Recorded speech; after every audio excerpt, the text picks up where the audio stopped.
Welcome to FinTech Corner. I'm Jeff Macke here with Brett Turner, Joseph Drombarian. We're here to discuss all things AI, finance, and the world right now. Brett, I want to start with you. We can't ignore the fact that you've been a CEO, you've been a CFO, you've worked in finance for the last 30 odd years. Describe the environment to me right now, because it always seems unprecedented, but this seems unprecedented in the weirdest way possible. We've had a run on the banks, and then AI was going to save the run on the banks, and since then, interest rates have just gone completely bananas. It's been quite a year. It's been a crazy year, and here we are at AFP, the Treasury conference, the annual Treasury conference, and a lot of, honestly, a lot of legacy tech sort of surrounds us, but we're doing something at a time where unprecedented in terms of like this time of innovation. So not only all the circumstances crazy, but it just really highlights the fact that, if you don't have at the heart of innovation, if you don't have, great tech to try to, wade through all that's going on, it's really hard and you're caught flat-footed constantly. Now you deal with customers, but you're also running the business. And how would you describe the environment out there? Because in times of uncertainty, you get clients who get kind of the Godzilla arms. They can't quite reach their pockets. They can't afford not to at this time. How are you adjusting for that uncertainty in this environment? Well, yeah, I think the biggest thing is all that just needs to happen from a communication standpoint, and just that you need just information and more data. So that's what the more data and more information that you can really communicate and kind of leverage off of is going to help you through all these kind of times. And I think that's you see it, and with those that just don't have that, it's really hard to navigate. So we've never seen a collapse like what happened with SVB, just unprecedented. And then 3 other banks that really followed short. And when we talked in March, it seemed like that was going to be the trend. That was a risk that we didn't foresee, and all of a sudden that kind of was ring-fenced as well as it could have been, I guess, under the circumstances. But it hasn't played out necessarily in a clean way. Now we're at the highest rates that we've seen by some measures since 2007, which was a much different economic time. That was the pre-great financial crisis, kind of the waning days. It was a much robust economic time. Right now we're waiting for a recession for the last 3 years that's never come. Yep.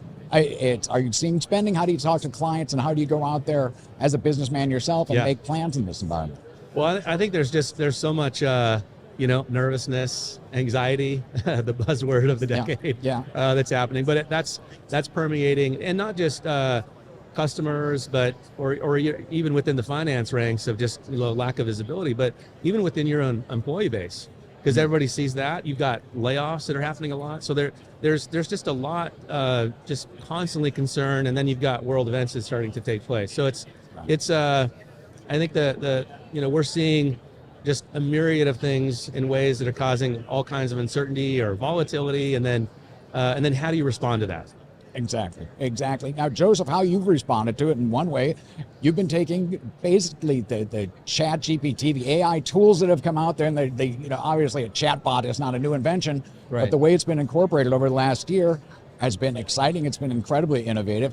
How are you developing product, and what are you looking for as you create these things for clients to really get them to be implementing this new kind of tech without being terrified of the security issues? Oh, it's been a fascinating journey. So we tried to launch the first version of our generative AI solution earlier this year. So it was around the summer timeframe that we started to put it into production for all customers. And our perspective at that point was to focus fully on privacy and security, because the feedback that we had heard, not just from our customers, but the wider industry when it came to playing with this technology was, well, how can we trust that all of my data isn't going to be used to train, the entire system? And how can I also trust that the answers that I'm going to get from this system are viable, that I can actually use in day-to-day business? And so that's where we put all of our focus into. And I think that we did knock it out of the park in the first iteration in that regard, because we created the first solution that was privacy focused. We made it such that we did interact with some of the best tools like ChatGPT, others as well. Bedrock at AWS is another technology that has come out since. But what we did was we did it in a way where your data never leaves the Trovata environment. And additionally, we wanted to make sure that the answers that you get from this system go through the processing of Trovata so that you don't have to worry about the math being wrong, for example, right? The whole issue that we've seen with these chatbots of basically the chatbot losing its mind, if you will. You know, the inability to do simple math, 2 + 2 = 4. Right. Now, what's happened since then has been fascinating because that was our first iteration. And what we've seen is an appetite from customers to use this technology almost like an assistant, right? Where better searching, better findability, looking for needles in a haystack, random questions that you might have to spend hours figuring out the answer. You just on a whim try it in the system and it'll find the answer for you. And what we've seen is that over time, especially if you get past that first barrier, right? The, oh no, what is it gonna do? Can I trust it? Once you take those steps and you start to see what it can say back, you start to trust it a little bit more and take bigger risks, if you will, in the sense of, from a financial professional, all of this is a risk, right? Adopting this technology is a scary venture. So as we've seen them take more and more steps towards the technology, the questions have become richer. And I think that's where we have seen the opportunity for innovation, because we can take advantage of the natural capabilities of our platform, whether it's in forecasting or machine learning for predictive things. So, you know, where will this data go?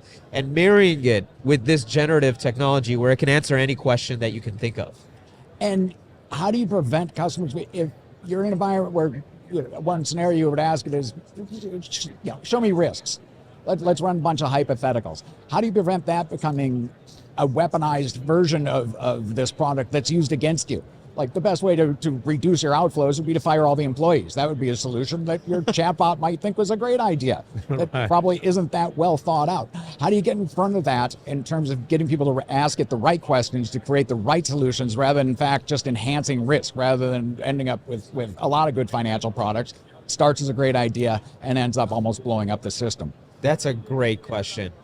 And it's actually in line with a philosophical stance that we've had from the beginning at Trovata with regards to the use of machine learning.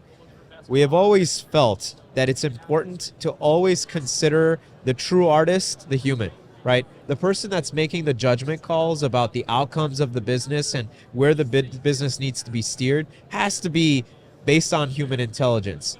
The benefits of AI are in the fact that it can do the mass computing, the mass scenario analysis, and create a bunch of perspectives for you, but you can't take the operator out of the equation. It's similar to forecasting, right? If you're looking at, hey, what is an approach that we might take to protect our downside risk? You don't want an AI solution to just say, well, guess what? You could be saving 20% off your bottom line if you just got rid of all of your staff.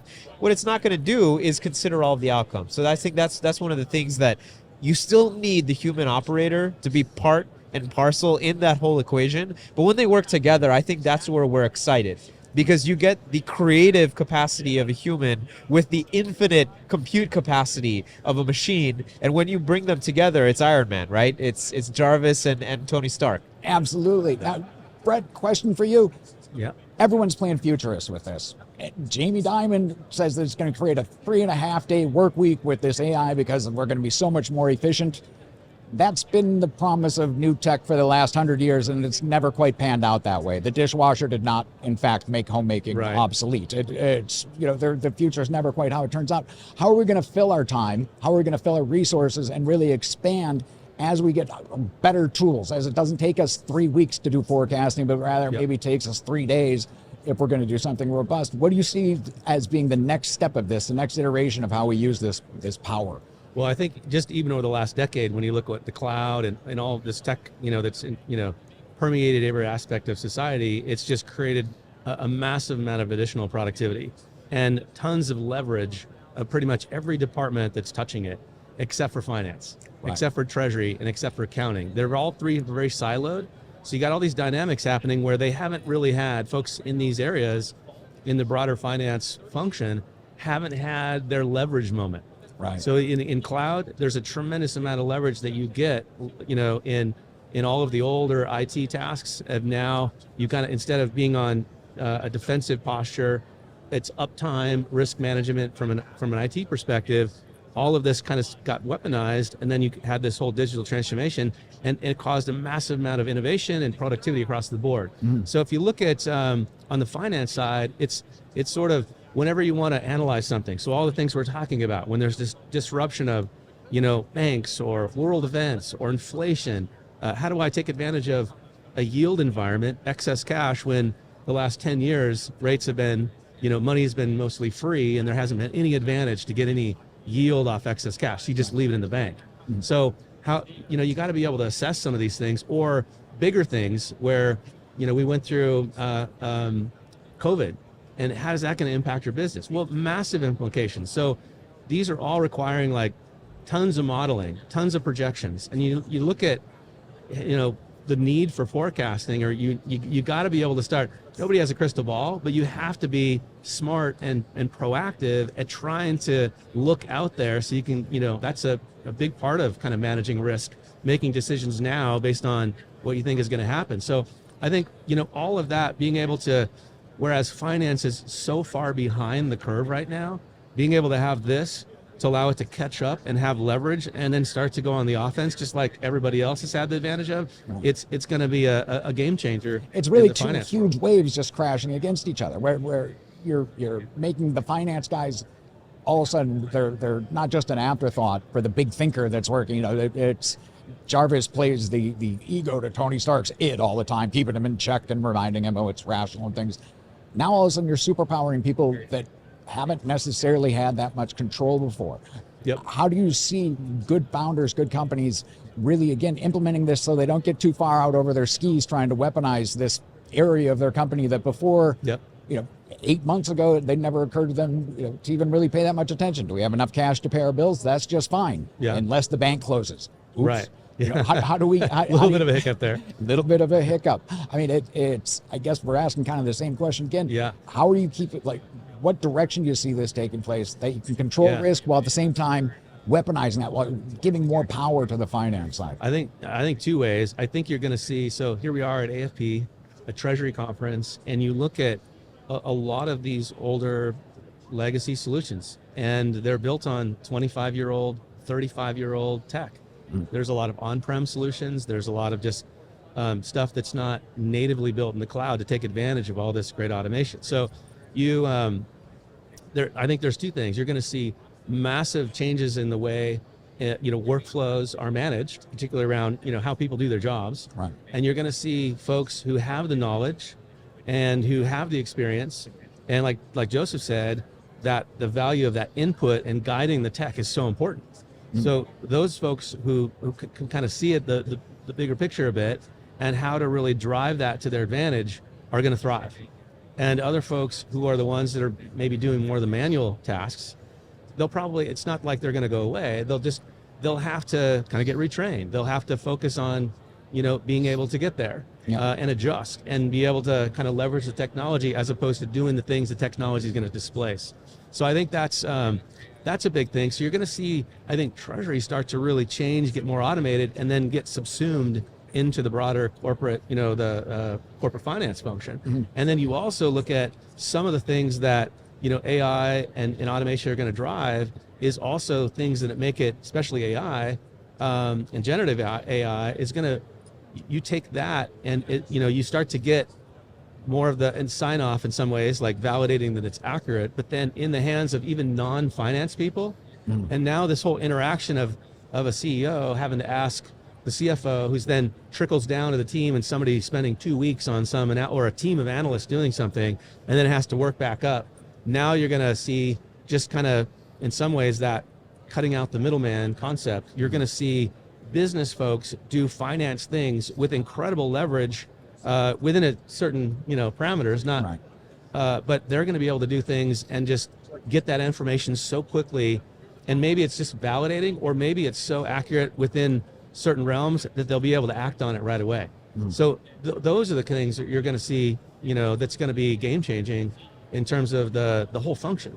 And Joseph, as a product developer, separate some of the hype from the reality, because it's you've been able to get to market fast. You're in there creating it. Talk to me about what the AI is actually able to do beyond just being a chat function. That created all the buzz and happy birthday chat GPT.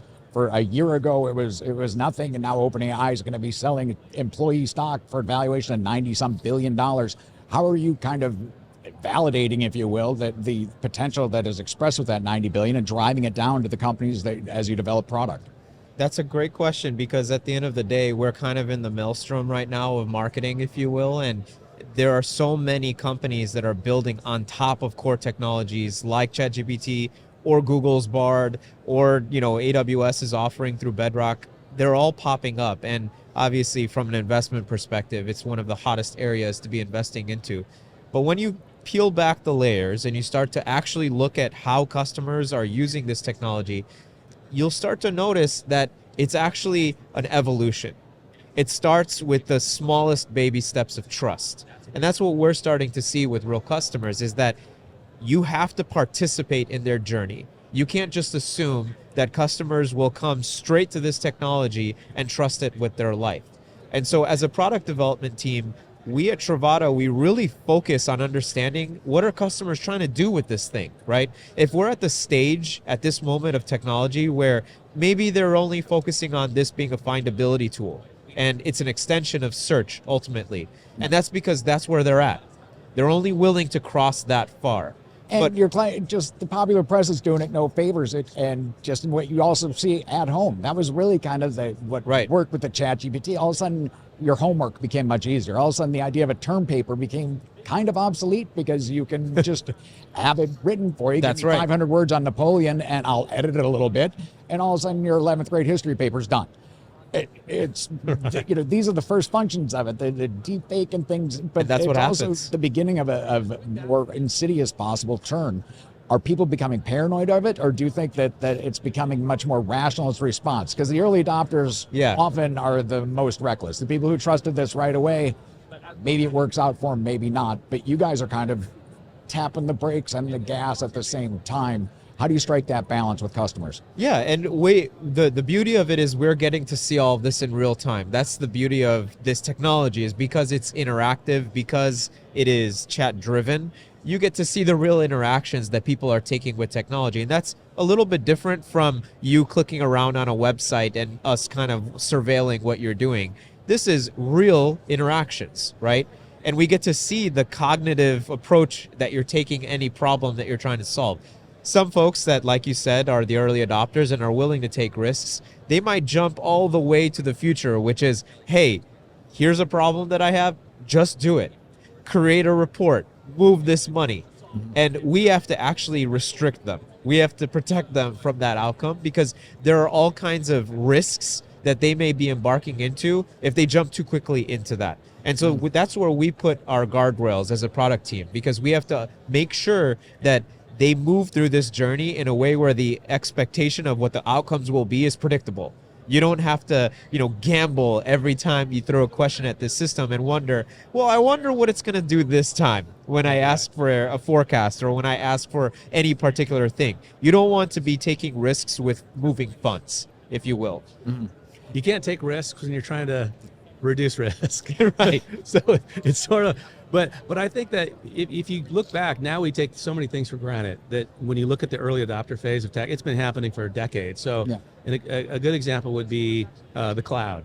Now, like, everything is happening in the cloud, and we take it for granted. We used to are, just have server closets, and every company had its own just hardware, and now it's in the cloud, and it's not even something you think about. People would say, oh, it's in the cloud, and those discussions, like, nobody talks about it anymore. It's just part of an extension of your everyday life, and then it's also a huge part of the business construct and how businesses are run. Things are operating in the cloud, and I think in the same way.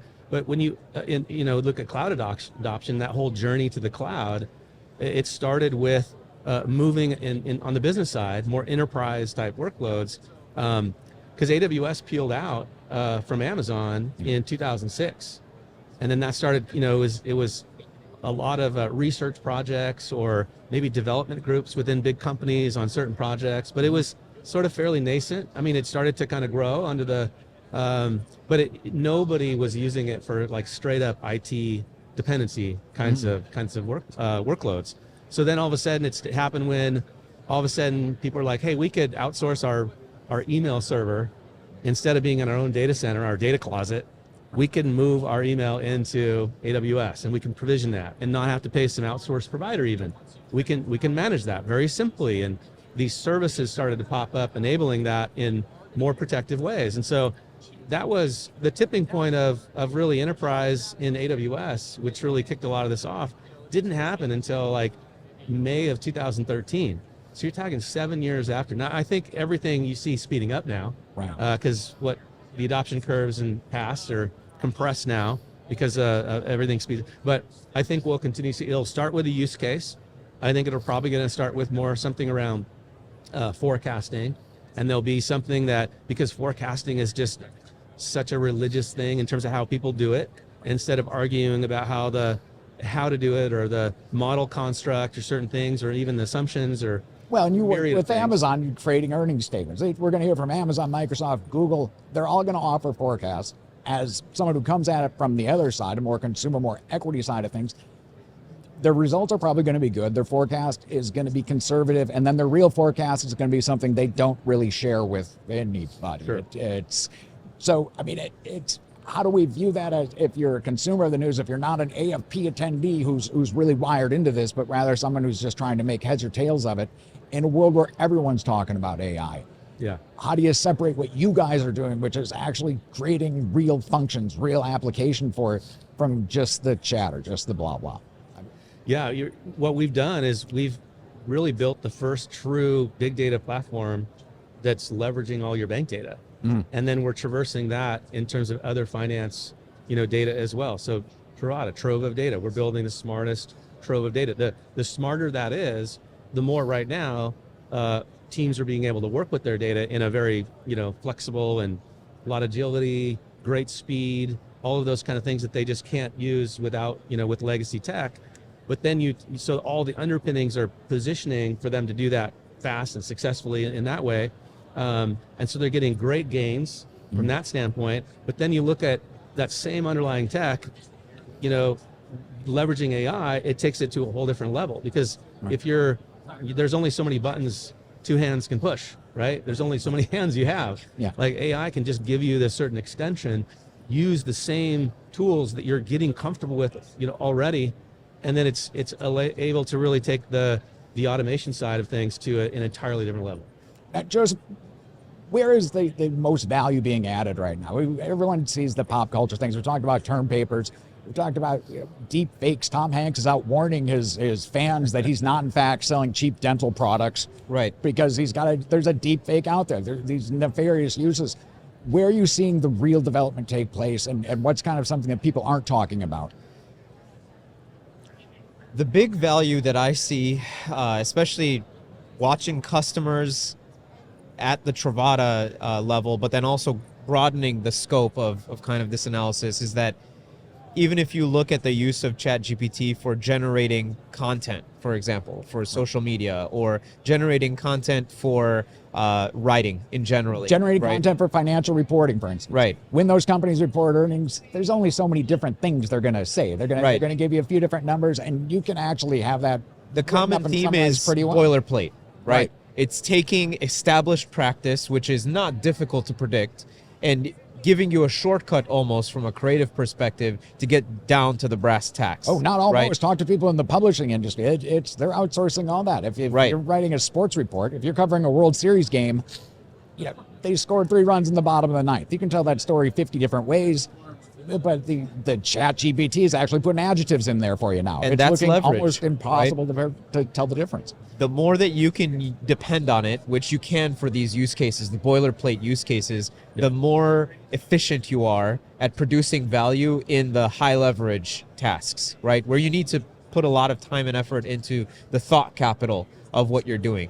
And I think that's where we're seeing ChatGPT be a game changer, especially if you're in a role where you're doing repetitive tasks, daily tasks where the same thing is happening every day, and you can use a predictable machine like this to give you that leverage to if I have the same report that I have to produce, the same insight that I have to find, and it takes me hours, and now I can just put it through this machine and it does it without fail, and it never gets tired, and I can ask it at any time of day, and I can do it during coffee, I could do it while watching Netflix, I can do anything really. You can use it to order your coffee. Exactly. That's what we're seeing. The first case uses that you see on a consumer level involve their drive-through, involve just talking to it, ordering fries from someone. It's always polite. They have no problem with accents. Right. The speaker doesn't matter. The quality of it always comes out clear, concise, and they always upsell. It's better at selling fast food, and it replaces kind of drive-through workers right away. We're going to see that on the finance side as well. I mean, it just seems intuitive. Brett, where do you see the next big lever coming, specifically within the different functions of finance? Yeah, I think that's like we're talking. There's going to be, I think it's probably going to be some, a couple of basic reports. It starts to leverage in finance. But one of the things that's on the enterprise side, or the bigger the business gets, the more mature it gets. A lot of the things that are being done in finance start to get a lot more predictable. Doesn't mean they're easy to do, but they start to follow more of a defined boilerplate. Those are the kind of things that are just going to be so ripe for going through. And once there's a level of, so you got two things that are kind of counterbalancing. One is, can it do the work? Can it do it accurately? And I think once there's going to be a number of things that you're kind of, and some of our customers are already starting to use, our Gen AI. When you leverage that, it's almost like it's a toy, or you're just kind of a little bit of a dress rehearsal. Right. You're gonna do it alongside maybe you doing it, as well. And once you start to see it enough times to where the accuracy is there, and you're not seeing that deviation much, then the reliability starts to happen, and there will be something along those lines that somebody speaks about and just has a little bit of that, like it just impresses upon them that they literally just saved hours of time by doing this one thing. And once that goes, you're talking about like tipping point drivers, right. Because there's a sort of best practice aspect to this too. It's not like finance gets reinvented, or, that's part of the downside. It's not, creativity doesn't flourish. It can be really helpful if you're trying to, from an analyst perspective, but oftentimes when it comes to your core stuff, it follows a certain rigor, it follows a certain level of predictability, and you're trying to, maximize accuracy, it's got to be accurate and minimizing the risk of, so when all of a sudden it comes out and you're leveraging it to do a couple of those things, and then that becomes acceptable best practice, then everybody will like instantly adopt. That'll just become mainstream just like that. And I think we started seeing that with certain early cloud workloads, email, things like that. And then it just started to go, and permeate the rest of the business. And then when you look at cloud, like AWS, now it's like this spend sprawl, because it's so easy to use AWS, then everybody, so all of a sudden finance is having to watch the bills of IT because they're spiraling. Right. And I think in the same way, you'll see sort of once that adoption starts to go, then it's like, well, you're running all the scenario analysis, but we just got a bill for it because it's still pretty expensive to do that. So we're still not quite there yet. We're just in these early phases. And there's, especially in finance, you're dealing with, these are professional risk managers. Many of them are, here at AFP, right? So whisper voice. Some of these people are doing stuff that's going to go away. Right. You've got to get by that level of rigor. But I think there's another thing too, that you see the dynamics at a conference like this. You see a younger generation, younger people. They're more apt to. There's more trust and understanding how to turn the knobs and push the buttons or leverage technology in a way that, so you've got this great knowledge and yet more of this acceptance of leveraging new things. Yeah. And so I think those are going to start to come together a little bit too. It's going to be fascinating, but we're clearly on all this just happening in the last, There's 8 a months. point that I want to pivot off of that's interesting. It's variation being a leverage point. Right now, one of the most fascinating use cases with DALL-E or with ChatGPT is when you give it a prompt and then you say, now say it as a millennial, or now say it from the perspective of Darth Vader, right? You can throw any variation at a basic prompt and it will find and intuitively discover the right way to give it back to you. Now, flip that to the finance world. Yep. Today, If you want any form of variation in a task, that's actually cognitive load. If you say, well, what if we did this same analysis, but from 8 different perspectives? The analyst will say, do you realize what I'm going to have to do that? I'm going to have to spend the create next 6 months of your life. Right, I have to put all these spreadsheets together. I have to create custom models for every single one. Are you kidding me? I can't do that by tomorrow. Well, imagine if all of that cognitive load was completely removed. And interestingly enough, the reduction of cognitive load in this case doesn't have to be accurate, right? Because the variation is the decision point of, should we even go down the road of looking at this angle? And a lot of the time you throw out the angle altogether because of the amount of effort it'll take just to get to the answer. Yep. So imagine if you have that kind of leverage of not just 8 variations, you could do 100, you could do 200, 1,000 if you wanted to. And there's no limit really to the creative capacity. What does that do for us as financial analysts? I think it completely changes your ability to be strategic. And are you seeing the ability to use these applications in an economically feasible way? As you say, Fred, it's a cool toy and it seems fun when you're playing with it on the internet. It's actually really expensive to use this stuff on a one-off basis. The computing power required. Is that the bottleneck? Is it just GPUs? Is it what is actually going to be kind of change as to make this more accessible to more people? If it was mainstream and everybody's using it and running all kinds of, as your, analytics department, and running all kinds of scenario analysis, it would be really, really expensive. But by the time there's this mode of adoption, the costs are going to be coming down massively. It's like the plasma TV when it comes down. Not too many people were buying that. The 42-inch, $5,000 TV that was it's only 4 inches thick. Although that just crushed TV cabinets as an industry. If you're making TV cabinets, man, Joseph's like, he's never even seen one. Before all the TVs were flat panel, olds like us, we had cabinets. They weighed 70 pounds. Let's put on our futurist hats. Let's put on our Tony Stark hats. What's the risk we don't see coming? But on a societal level, blow it up past just financial professionals, but what kind of risks are we running here? The classic example already just being military drones, where you kind of set them free and they turn on themselves, and eliminating the people trying to control the drones becomes a rational solution. What are we playing with? You guys mind people who play with this stuff all day. Yeah. Joseph is someone who develops it. What's the biggest risk that you think people are maybe walking on a tightrope they don't understand? It's common across every industry. You just gave the military example. It would be the same exact risk. It's bias mitigation. It's how can we ensure that given autonomy, this system will not be going down natural roads of bias that will lead large groups of people to believe that they're seeing accurate information, but in fact it is from the lens of a bias that has been established because of an unknown amount of algorithms playing out different scenarios and evolving over time. And I think that's the big fear that we have with the the military side, we have with the finance side of the house. Even when you think through the perspective of trading, right? On the trade floor, this is one of the biggest fears. If an autonomous system is manipulating mass market, what does that mean, right? Yep. If it's doing things by itself, the same conclusions can be drawn, I think, from an analysis perspective. And also, when you think about a large of these corporations, the largest use case that will come will be handling money, right? The next step is once you trust these systems to make judgment calls from an analytics perspective, the next judgment call is, well, can it also balance our funds, make the right decisions strategically for us to move funds in various places? And that's where bias becomes a risk, right? What is it doing? Why is it doing what it's doing? If humans are the check on that, though, from the trading example, you end up with you're front-running trades, you're executing things that you don't understand, you're taking risks that you're able to get much closer to fat tail risk events, to running it off a cliff without really knowing it, just based on some rational assumptions of what's happened in the past. And so you're inputting probability at a base level that then plays out as it just becomes part of the infrastructure.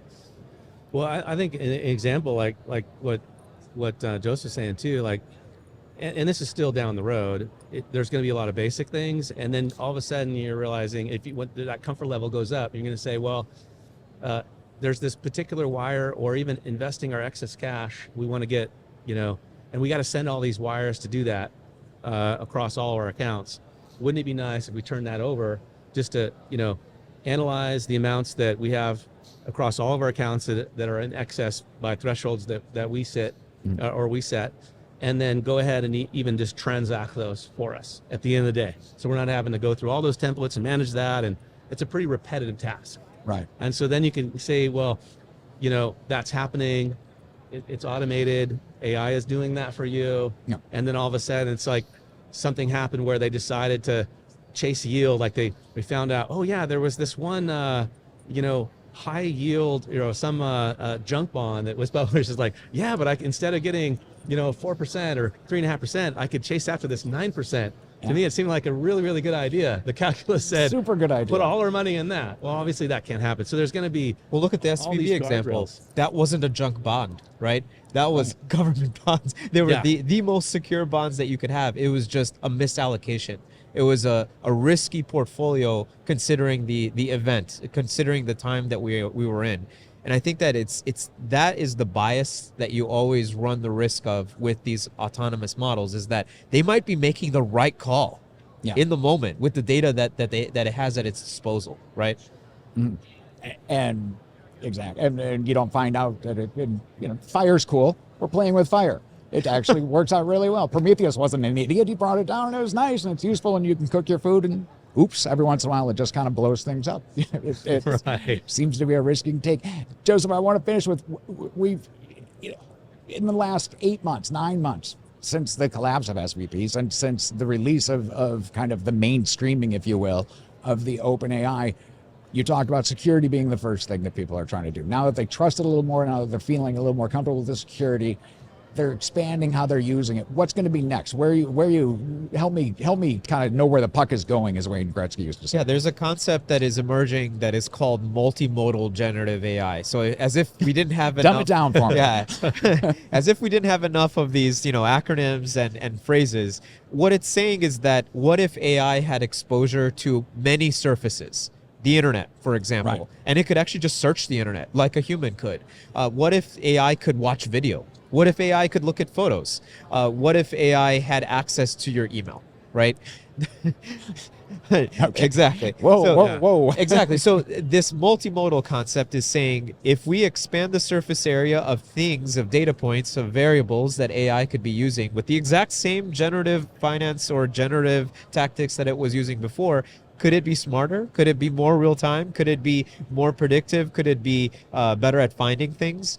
And that's where we're seeing the latest innovations. So just a few weeks ago, OpenAI released with ChatGPT-4 the ability to feed it photos and videos, the ability for ChatGPT-4 to do internet searches. Bing has been using this for a while in partnership with OpenAI. And I think that's where things get super interesting, because it's like to use a Marvel analogy, it's like the Marvel universe has expanded now to the multiverse. You have all of these different things that it could be looking at, and I think that's where these concerns that we're bringing up, bias, where is it getting its information? Is it leading it in a certain direction? That's where we have to have our guard up. We live in an age of miracles, horrible, terrifying, kind of awesome miracles, and you guys are right on the forefront. Hey, thanks a lot, you guys. Thanks for letting me sit and answer some questions. This is awesome. Thank you. Thanks, Jeff.